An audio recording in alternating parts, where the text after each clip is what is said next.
The Science of Electronics, Chapter 6. Chapter 6 deals with combination circuits. Most practical circuits have combinations of series and parallel components. An important analysis method is to form an equivalent circuit. An equivalent circuit is one that has characteristics that are as another circuit and electrically the same, is generally simpler. For example, there are no electrical measurements that can distinguish the boxes. So this particular box is equivalent to this particular box. Another example, this box is equivalent to this box. If each of the boxes is connected to a voltage source one at a time, the same current will be observed. The current can be calculated from the last equivalent circuit.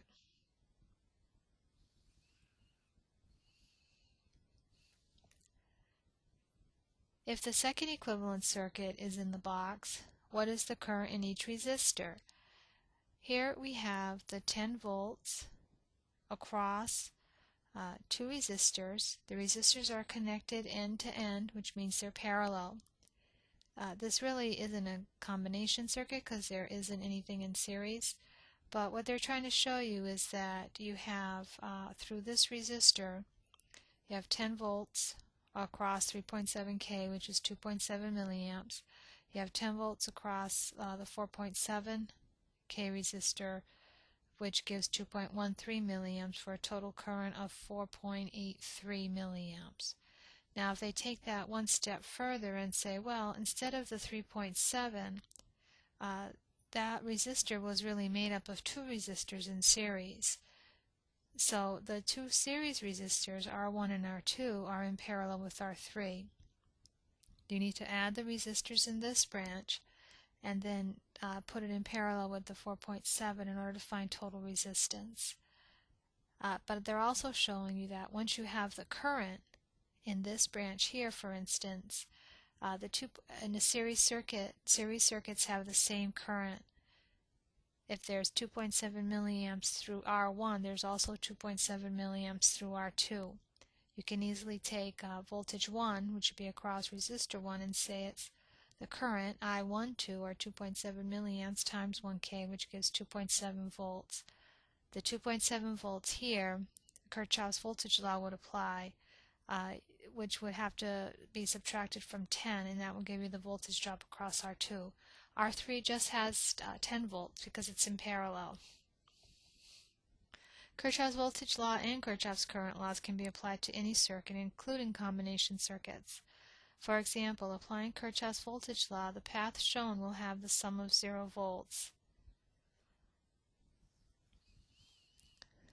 So here we have, this circuit's a little bit more complicated, but what we end up having is, if I connect the dots here, these three resistors are in series. They have the same current through them. Once you find the equivalent resistance of these, which would be 300, this 300 resistor would be in parallel with this 330. This 330 equivalent with the 300 in parallel would then be in series with the 470, and all of this would be in parallel with R1 or the 270. The Wheatstone bridge consists of 4 resistive arms forming 2 voltage dividers and a DC voltage source.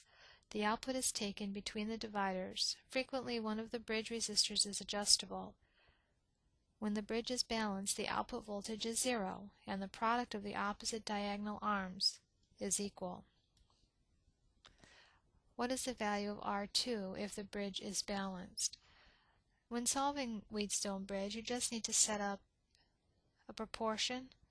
R1 is to R2 as R3 is to R4, and you can plug in the numbers. 330 is to 270, and then just basically cross multiply.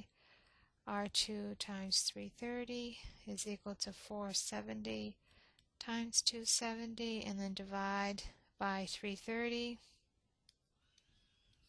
and that will give you R2 of 384.